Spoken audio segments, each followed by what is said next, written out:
I don't know. I always like trying to figure out how to portray something just based on my experience with other people, watching movies. It's just, yeah, it's hard to explain, but yeah, I agree with Matt. It's easier than one might think.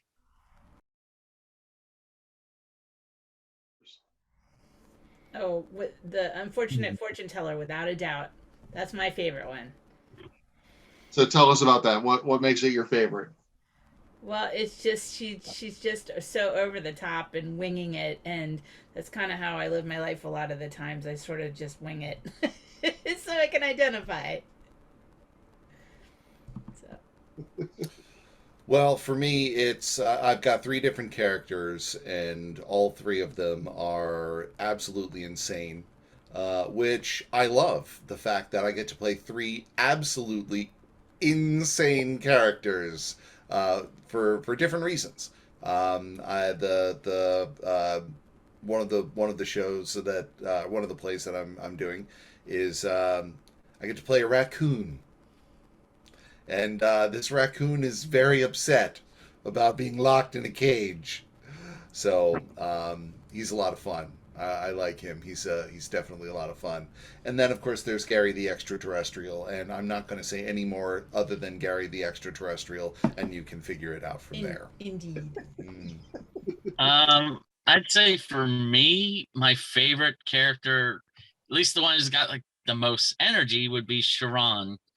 Uh, without really obviously giving away too much, Sharon is definitely, it allows for, there's a lot more movement and energy, and especially a little bit of improv as far as just how I interact with the other characters. I mean, obviously I still have the lines that I have to say, but I'm got free range to kind of like lunge on them, pinch their cheeks, do whatever I got to do. And at the same token, they get to kick and punch me multiple times, so I'm sure they get some fun out of that. But I will say my it's a very close second. Walter, who I played for the final scene, definitely has got a little more involved than one may think just from reading the play. When, of course, without spoiling anything. How about you? I enjoyed playing Edgar the most, just because I'm able to do more with the character. I think, for one thing, it's an older character, which I don't have to do much for that. But I like the accent, if but it tends to kind of drift in and out. But and the the way the script's written, the quick retorts and the timing, Edgar has a chance to get some laughs, just due to that. And yeah, Edgar's a lot of fun. It's Remembering my lines. well, that's certainly a part of it. But every time for me, every time I do the scene, um, I don't want to do it exactly the same way every time.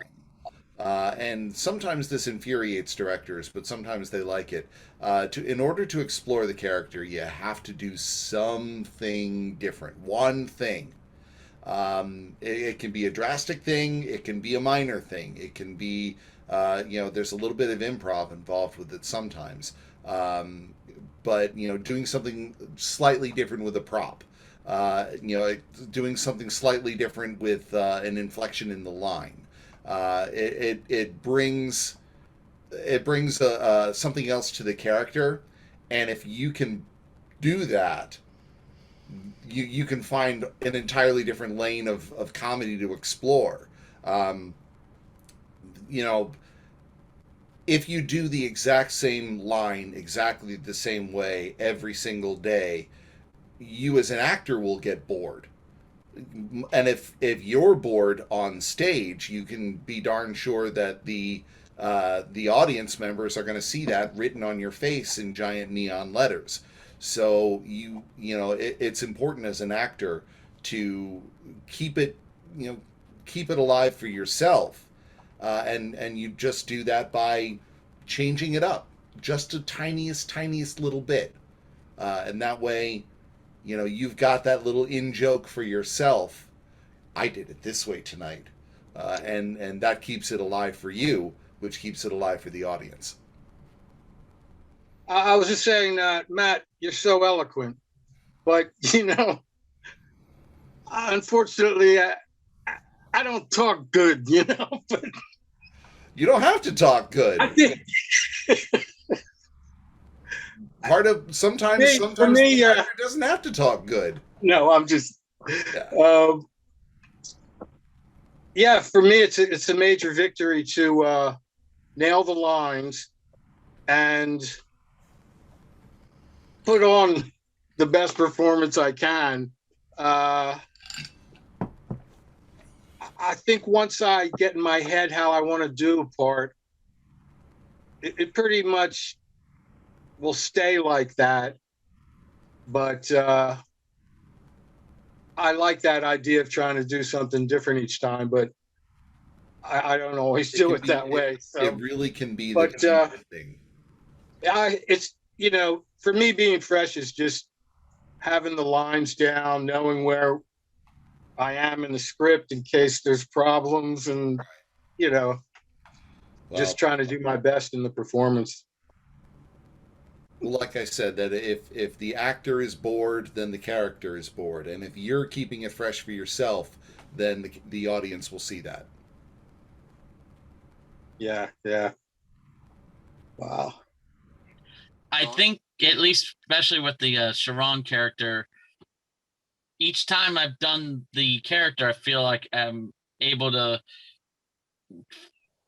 get into the character more and more, just because I'm becoming, I guess, freer might be a word to use for it, but I don't have. He's allowed to be energetic and outrageous, and so I just, as you actually told us before, it's just kind of, you can't go as big as you want, and then figure it out from there. Yeah, I've had a lot of fun working bits into characters as we go. Just things that you didn't think you didn't think of until later, and then adding that in. That's kind of like what he says. It helps keep it fresh, because you start adding in little asides between characters, little looks, little glances, that sort of thing, and that's kind of fun to work on and create.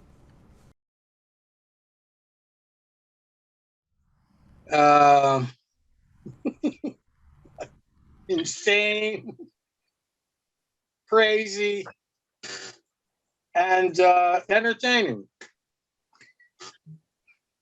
Well, with all we've been through with the recent pandemic, everyone needs to laugh right now, and this is about as lighthearted and clean and family friendly as they come. So this is definitely your chance to let out a little bit of stress and tension.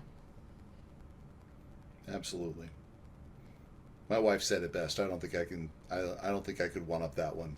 But you can try. Yeah. Well, just come on out to the theater to have a lot of laughs, turn your brain off, and have a good time. There's no deep thinking required. There's it's absolutely appropriate for your kids to come and look at something silly. Watch grown men dress up like raccoons and jump around on stage, and the cheese plays a very, very strong role in the evenings, and I will let you figure that out. So I'm not going to say any more than that. So just come on out and have a good time. There's no better way to spend an evening than just turning your brain off and laughing.